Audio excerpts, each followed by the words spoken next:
बात पते की में आपका स्वागत है। मैं हूं अखिलेश शर्मा। स्वपन दास गुप्ता ने आखिरकार राज्यसभा से इस्तीफा दे ही दिया। स्वपन दास गुप्ता किसी परिचय के मोहताज नहीं है।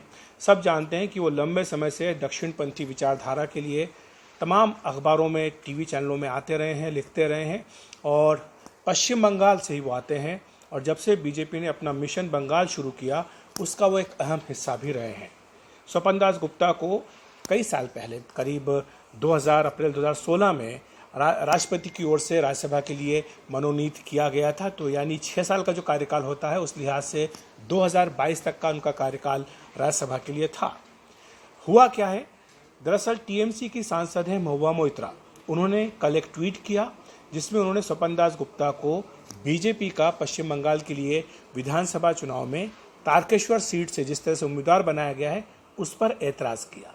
महुआ मोइत्रा का यह कहना था कि जो नियम है, संविधान की 10वीं अनुसूची है, वो स्पष्ट तौर पर यह कहती है कि अगर किसी को मनोनीत किया जाता है राज्यसभा में या लोकसभा में, तो उसे मनोनयन के 6 महीने के भीतर ये तय करना होता है कि वो किसी राजनीतिक दल का सदस्य बनने जा रहा है या नहीं जा रहा है। अगर वो ऐसा नहीं करता है तो उसकी सदस्यता जा सकती है। ये ट्वीट है, ये हम आपको दिखा देते हैं। महुआ मोइत्रा का जो कल ट्वीट था, उसमें उन्होंने कहा कि स्वपन दास गुप्ता बीजेपी के उम्मीदवार हैं पश्चिम बंगाल चुनाव के लिए। संविधान की 10वीं अनुसूची साफ कहती है कि राज्यसभा के लिए जो मनोनीत सांसद हैं, अगर वो किसी राजनीतिक दल को 6 महीने के बाद ज्वाइन करते हैं तो उन्हें डिस्क्वालीफाई किया जा सकता है, उनकी मेंबरशिप जा सकती है। वो अप्रैल 2016 में सांसद बने थे और अभी तक वो बीजेपी की सदस्यता उन्होंने नहीं ली है, इसलिए उनको अब डिस्क्वालीफाई करना चाहिए। और साथ साथ उन्होंने ये जो संविधान का नियम है, उसको भी उन्होंने साथ में ट्वीट किया था, जिसमें ये स्पष्ट तौर पर लिखा गया है कि किस नियम के तहत उनके सदस्यता जा सकती है।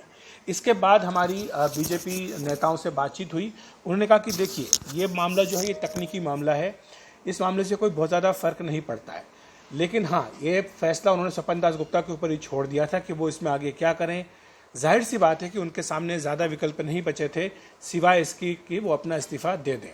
दूसरी तरफ इसका एक पक्ष ये भी आ रहा है सामने कि टीएमसी के नेता महुआ मोइत्रा से इस बात को लेकर के नाराज़ है कि उन्होंने ऐसा ट्वीट क्यों कर दिया, क्योंकि पार्टी की रणनीति ये थी कि जब स्वपन दास गुप्ता अपना नामांकन भर दें, जो कि वो गुरुवार या शुक्रवार को करने जा रहे हैं, उसके बाद पार्टी ये आपत्ति उठाती ताकि जो उनका नामांकन पत्र था उसके ऊपर सवाल उठाए जा सकते थे और उनका जो विधानसभा के लिए नामांकन पत्र था वो भी खारिज हो सकता था। तो बहरहाल ये एक दूसरा पक्ष जो टीएमसी की अपनी अंदरूनी राजनीति है उसको रिफ्लेक्ट करता है। लेकिन बहरहाल बीजेपी का जहाँ तक प्रश्न है, बीजेपी ने ये फैसला स्वपन दास गुप्ता के ऊपर ही छोड़ दिया था। अब से कुछ देर पहले एक खबर आई कि स्वपन दास गुप्ता ने अपना जो इस्तीफा है वो राज्यसभा के सभापति को भेज दिया है। उनसे दरख्वास्त की है कि कल तक इस इस्तीफे को स्वीकार कर लिया जाए ताकि उनके जो नामांकन की बाकी प्रक्रिया का हिस्सा है उसे वो पूरा कर सकें। मैं आपको यहाँ पर एक दिलचस्प जानकारी देना चाहता हूँ, जो कि राज्यसभा के मनोनीत सांसदों की ये सूची है। जब से मोदी सरकार आई है, ये 12 ऐसे सांसद हैं जिनको कि मनोनीत राष्ट्रपति की ओर से किया गया है। इनमें स्वपन दास गुप्ता का नाम सबसे पहले है। उसके बाद इन 12 में से 4 सांसद ऐसे हैं जिन्होंने बीजेपी में शामिल नहीं हुए हैं। बाकी सारे 8 जो है वो शामिल हो चुके हैं, जिनमें सुब्रमण्यम स्वामी हैं, सुरेश गोपी हैं, संभाजी छत्रपति हैं, रूपा गांगुली हैं, राम शकाल हैं, राकेश सिन्हा हैं, सोनल मानसिंह हैं और रघुनाथ मोहपात्रा हैं। ये 8 सांसद हैं जो राष्ट्रपति की ओर से मनोनीत किए गए थे। 6 महीने के भीतर इन्होंने बीजेपी में शामिल होने का फैसला कर लिया था। लेकिन 4 सांसद स्वपन दास गुप्ता, नरेंद्र जाधव, एमसी मैरी कॉम और पूर्व मुख्य न्यायाधीश जो थे सुप्रीम कोर्ट के रंजन गोगोई, ये चारों जो है स्वतंत्र हैं। इन्होंने किसी भी पार्टी में शामिल होने का फैसला नहीं किया था। तो जाहिर था कि स्वपन दास गुप्ता के ऊपर संवैधानिक बाध्यता थी कि उन्हें हर हालत में चूज़ करना था कि वो विधानसभा का चुनाव लड़े या फिर राज्यसभा की सदस्यता से इस्तीफा दें। तो उन्होंने ये वाला कदम अपना उठाया है। लेकिन इसका एक अन्य पक्ष ये भी है कि अभी ये जो सीट है, इसका कार्यकाल अप्रैल 2022 तक का बचा हुआ है, यानी 1 साल से अधिक का कार्यकाल है। तो ऐसे में ये भी हो सकता है कि अगर बीजेपी चुनाव में अगर स्वपन दास गुप्ता को अगर कामयाबी नहीं मिलती है तो वो दोबारा भी मनोनीत राज्यसभा के लिए हो सकते हैं।